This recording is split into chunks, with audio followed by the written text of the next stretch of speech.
Raha efatra faingo telo isanjato kosa ny tahy eo amin'ny fandaniam-bola ny vinavinaina ampiasaina amin'izao telo volana voalohany izao dia tafakatra 8 isanjato izany raha ny fanambarana izay nentin'ny ministra ny vola sy ny teti-bola androany. Niakatra ho 8 isanjato ny tahy eo amin'ny fandaniam-bolam-panjakana amin'ireo ministera sy andrim-panjakana samihafa notanterahana tamin'ny telo volana voalohany tamin'ity taona ity.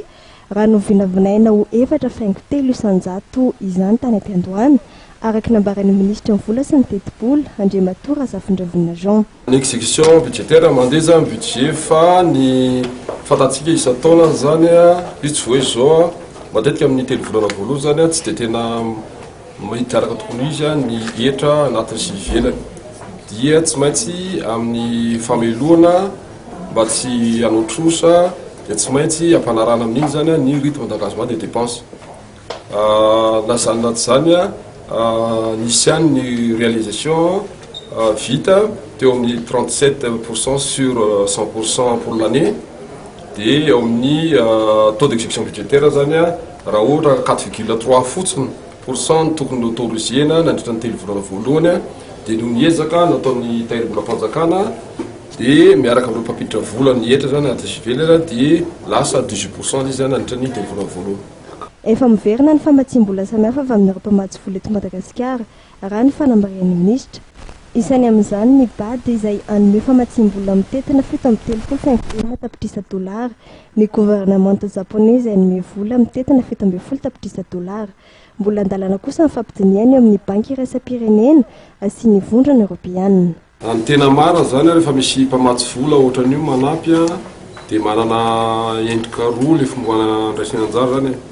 Ny anankiray zany manao le hoe appui budgétaire dia l'appui budgétaire zany izay tena isorana ny représentant zany sy misy rôle zany amin'ny bady izay mamela malalaka ny fitondram-panjakana malagasy mametraka ny laharam-pahamena izay tena maika amin'ny fampiasana n'ilay vola avy any amin'ny bady.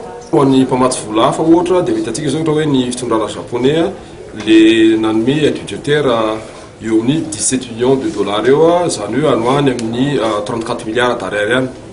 Ry zareo amin'ny banky mondiale koa dia torako izay koa anome zareo mbola eo anatin'ny fampidinina moa zany zay amin'izao fotoana zao izay ny eritreretina zareo dia hoe eo amin'ny 25 millions de dollars na l'équivalent zany eo 50 milliards d'ariary any izay mihevitra hoe mbola tsy ampy izy raha araka tokony izy satria zareo zany mihevitra fa amin'ity taona ty amin'ny taona tokony hoe 78 milliards d'euros euro tokony homeny fa tsy zay fotsiny dia mbola ampifandinina izy fa ny ao amin'ny Union européenne koa dia eo ampandinina zany zao fotoana zao amin'ny aneziny européenne koa tsika aide budgétaire amin'ity taona ty sy amin'ny taona. Tsy azo iodivirana ny siny fanitsina lalana amin'ny fain-teti-bolam-panjakana aorian'ny volana jona amin'ity taona ity. Raha vonany anome famatsim-bola alohan'izay raha-piarahamonina nantoka ny Madagasikara dia tsy maintsy miroso amin'ny degré d'avance isika hono ministra ka amin'ny fotoana natanterahana ny fanitsina lalana amin'ny fain-teti-bolam-panjakana aorian'ny volana jona vao amafisiny izany.